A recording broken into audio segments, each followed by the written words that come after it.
리스트를 그냥 막 받았을 때도 처음 온 손님분이 저희한테 이렇게 장사하시면 안 된다 라는 상처받는 말도 듣고요. 말도 안 되는 도전에 의해서 모아놨던 돈을 다 쓰기도 한 경험도 있습니다. 안녕하세요. 저는 주택을 운영하고 있는 여사장 정의진이라고 합니다. 저는 오늘 와인바 창업에 대해서 간략하게 설명을 좀 해드릴까 하는데요. 와인바라고 하면 와인만 구비해놓고 시작하면 되지 않을까? 라고 생각을 하다가도 막상 시작을 하려고 하면 어디서부터 시작해야 될지 막막해 하시는 분들을 위해서 현직에서 직접 창업을 경험하고 운영하고 있는 제가 간략하고 명확하게 와인바 창업 방법에 대해서 설명을 해드릴까 합니다. 첫 번째 질문, 와인은 어디서 받아야 할까요? 인데요. 첫 번째는 도매사, 수입사를 통해서 받는 방법이 있고요. 두 번째는 도매 사이트를 이용한 방법이 있는데요. 저희는 첫 번째 방법을 이용합니다. 그 이유는 도매 사이트에서 파는 와인들도 도매사나 수입사를 통해서 와인을 받아서 수수료를 조금 더 붙여서 도매 사이트에 파는 방식으로 비용이 조금 더 비쌀 수 있습니다. 그래서 저희가 추천하는 방법은 도매사나 수입사를 통해서 받는 와인 방법을 추천드립니다. 그러면 그 방법은 어떻게 하는지에 대해서 간략하게 설명해 드릴게요. 우선 네이버에 검색하셔서요. 와인 도매 또는 지역명 검색하시고 와인 도매라고 검색을 한번 해보시면요. 링크에 홈페이지가 뜹니다. 도매 사이트 홈페이지 말고요. 주 뭐뭐 주류라고 적혀 있거나 롯데 와인이라고 적혀 있는 홈페이지에 들어가시면 전화번호, 대표번호가 뜹니다. 거기에 전화를 하셔서 창업하고자 하는 자세한 위치와 바를 하실 건지 샵을 하실 건지에 대해서 설명을 해주시면 그 업체에서 지역에 알맞는 영업사원분을 방문하시게끔 해드리실 거예요. 그러면 그 영업사원분과 같이 얘기를 하면 되는데요. 그렇게 해서 저희는 두세 개 업체 정도를 정해놓고 거기서 선택을 했습니다.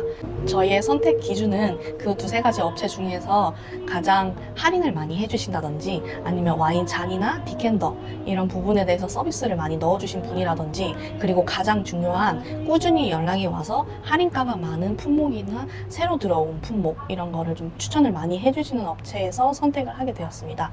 처음에 신규로 상담을 하게 됐었을 때 그런 얘기를 많이 해주시면 가장 좋을 것 같은 저희의 팁입니다. 두 번째, 와인바인데 소믈리에 자격증을 꼭 따야 되나요? 라고 하시는 분들이 계신데요. 굳이 꼭 필요 요건은 아닙니다. 하지만 오시는 고객들 중에서도 와인을 잘 아시는 분들이 계실 거예요.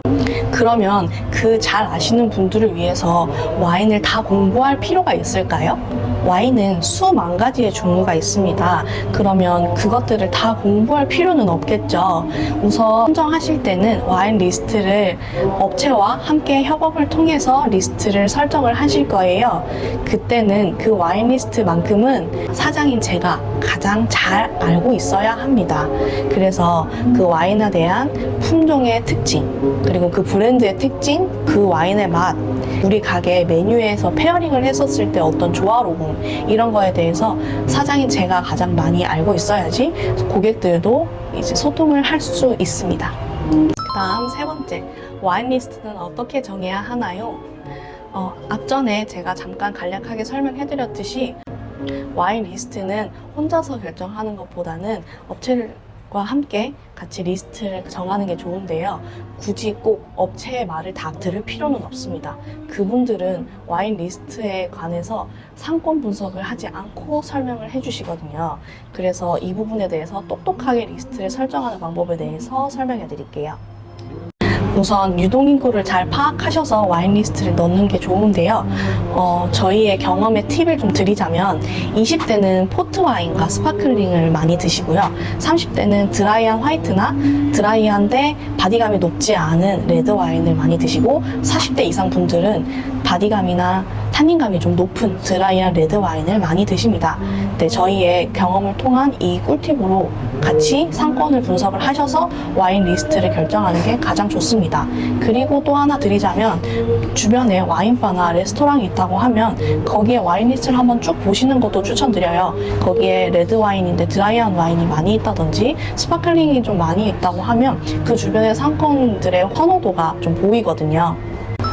네 번째는 얘기가 좀 길어서 방을 옮겨서 진행을 해보도록 할게요. 네 번째는 창업할 때 비용이 어떤 게 들어가는지 설명을 좀 드릴까 하는데요.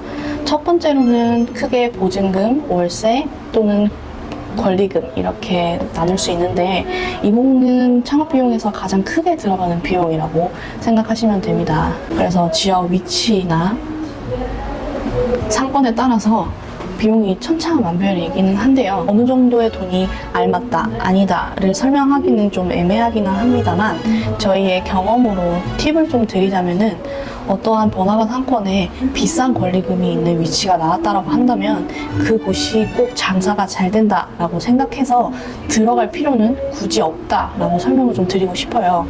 그거는 사람의 역량에 따라 그리고 내가 어떤 아이템을 팔 건지에 따라 좀 다르기 때문에 그 상권에 관련된 얘기는 뒤에 조금 더 디테일하게 제가 설명을 드리거든요. 그래서 그 부분에 대해서는 그때 제가 설명을 해드릴게요. 그리고 두 번째, 인테리어 비용. 인테리어 비용은 전문가한테 맡기냐 셀프로 하느냐에 따라서 비용이 또 달라지는데요. 전문가에게 맡겨진다고 하면은 평균 20평대 기준으로 5천 이상을 생각하시면 됩니다. 그리고 셀프로 하셨을 때는 비용이 더 적게 들 수는 있지만 조금 퀄리티가 낮아 보인다든지 아니면 미흡한 부분이 있지 않을까 라고 걱정하시는 분들이 있을 수도 있어요. 근데 저희는 셀프로 했거든요. 그래서 저희가 셀프로 어떻게 했는지 최대한 적은 돈으로 고급지고 예쁘게 하는 방법을 제가 링크를 통해서 저희가 동영상을 따로 만들어 놨습니다. 그래서 그거 한번 보시고 오는 것도 추천해 드릴게요. 어떠세요? 저희가 한 인테리어가 나쁘지는 않지 않나요?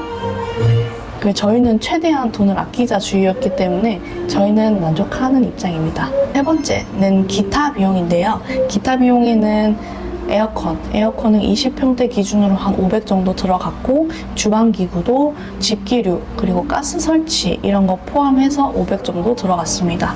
그리고 태블릿, 캡스, 포스기 이런 것들은 초기 비용은 그렇게 많이는 들어가지 않고 월 납입금이 있는 형태라서 처음에 창업하실 때는 비용이 그렇게 많게 들어가지는 않습니다만 저희는 3년 전 얘기고 지금은 또 비용이 어떻게 달라졌는지는 몰라서 한 100 정도 생각해 놓으시면 될 것 같아요. 그리고 간판이 있는데요. 간판은 저희는 좀 저렴하고 가성비 있게 해서 3개 하는데 200 정도 들었습니다. 그래서 저희 간판 어떻게 했는지 보여드릴게요. 저희 초입 들어왔었을 때 간판인데요. 생각보다 눈에 잘 띄고 예쁘게 싸게 잘한 것 같아서 요거 한 개, 이거는 한 80만 원 정도 들었던 것 같아요. 그리고 이렇게 입구에 들어오시면 저는 좀 유니크하게 해볼 생각이었어서 크리스마스에 맞는 간판이 뭐가 있을까 하다가 이렇게 트리에다가 아크릴을 붙였거든요. 이것도 한 몇십만 원 정도 안 했던 것 같아요. 그리고 여기 보시면 저희가 지금은 저 위에 배터리 같은 게 다 돼서 꺼놨는데 저거는 제가 사진으로 보여드릴게요. 이거는 1호 주택 와인 이렇게 적혀져 있는 네온 사인으로 한 건데 들어왔었을 때 포토존도 되고 괜찮더라고요. 이렇게 해서 3개 해서 200 정도밖에 안 들었었던 것 같습니다. 좀 가성비 있게 잘 하지 않았나요? 에어컨에 대해서 팁을 좀 드리자면 이 조그마한 방에 에어컨이 총 2대거든요. 저희가 이렇게 이거 한 대 있고 여기 한 대가 있는데 이거는 처음에 저희가 중고로 샀었을 때 한 6개월 틀고 고장나서 또 하나를 샀습니다. 꼭 중고 사지 마시고 에어컨은 새 거 사세요. 저희도 처음에 중고 샀었을 때 여름에 더울 때, 겨울에 추울 때 이때만 틀 거라고 생각을 했었었는데 봄, 가을에도 공기청정 되거나 제습되거나 그냥 거의 사계절 내내 쓰는 가전이더라고요. 한여름 더운데 에어컨 못 틀어서 손님들 컴플레인 들어오면 진짜 곤란하거든요. 뭐 10년 무상 요즘 이런 거 많잖아요. 그런 거 꼭 하시길 추천드리겠습니다. 5번째, 그럼 가게 상권은 어떻게 정해야 하나요? 라는 질문인데요. 일단 상권은 두 가지로 분류할 수 있습니다. 번화가 상권과 골목 상권으로 분류할 수 있는데요. 번화가 상권의 장점은 일단 유동인구가 많습니다. 가게를 공사하기 시작하면서부터 끝까지 계속 지나가면서 보셨던 분들이 저희 고객이 될 수 있다는 큰 장점이 있는데, 단점은 그만큼 월세와 보증금이 비싸고 권리금이 있을 수 있다는 점이 단점입니다. 그리고 골목 상권의 장점은 일단 비용이 적게 듭니다. 권리금, 월세, 보증금이 좀 번화가 상권보다는 낮기 때문에 비용 세이브인 부분에서 안전성을 좀 가지고 갈 수 있지만, 단점은 그만큼 유동인구가 적기 때문에 또 다른 엄청난 매력을 가지고 있는 가게여야지 멀리서 손님을 끌어들일 수 있습니다. 그럼 저희의 경험으로 상권에 대해서 설명을 좀 해드리자면, 일단 아이템을 와인으로 정하셨다면 생각해 볼 게 있습니다. 다른 술집에 소주나 맥주를 파는 가게처럼 와인은 회전율이 낮습니다. 그래서 단가를 좀 높게 설정을 하셔야지 이제 운영이 가능한데요. 그러면 무작정 단가 높은 와인을 팔면 처음부터 가게 이미지가 비싸다라는 편견을 갖기 쉬운데요. 그렇게 되면은 방법이 있습니다. 주변 상권에 테이블 단가가 어느 정도 설정이 되어 있는지를 보는 게 중요한데요. 혹시 주변 테이블 단가가 좀 높을 경우에는 괜찮다라고 보고, 그리고 그곳이 잘 된다라고 하면 그곳에 하는 거를 추천을 드립니다. 그럼 그 상권 분석을 어떻게 하느냐의 방법을 설명을 해드리자면, 네이버에 소상공인진흥공단이라는 상권 정보 시스템이 있습니다. 거기에 들어가시면 그 지역의 인구 분석, 업종 분석, 매출 분석이 상세하게 나와 있기 때문에 그거를 찾아보시면 많은 도움이 되실 겁니다. 저희는 처음에 아무 정보 없이 와인바를 시작하려고 했었을 때 진짜 막막하더라고요. 와인 리스트를 그냥 막 받았을 때도 처음 온 손님분이 저희한테 이렇게 장사하시면 안 된다라는 상처받는 말도 듣고요. 말도 안 되는 도전에 의해서 모아놨던 돈을 다 쓰기도 한 경험도 있습니다. 그래서 창업을 하시려고 하는 분들을 위해서 조금이나마 저희가 좀 도움이 드려서 간략적으로 궁금하실 만한 기본 와인 창업 방법에 대해서 좀 설명을 해드렸는데요. 혹시 구체적으로 궁금하신 분이 있다면 댓글을 남겨주세요. 저희의 경험으로 도움드릴 수 있는 최선의 방법으로 알려드리도록 하겠습니다. 감사합니다.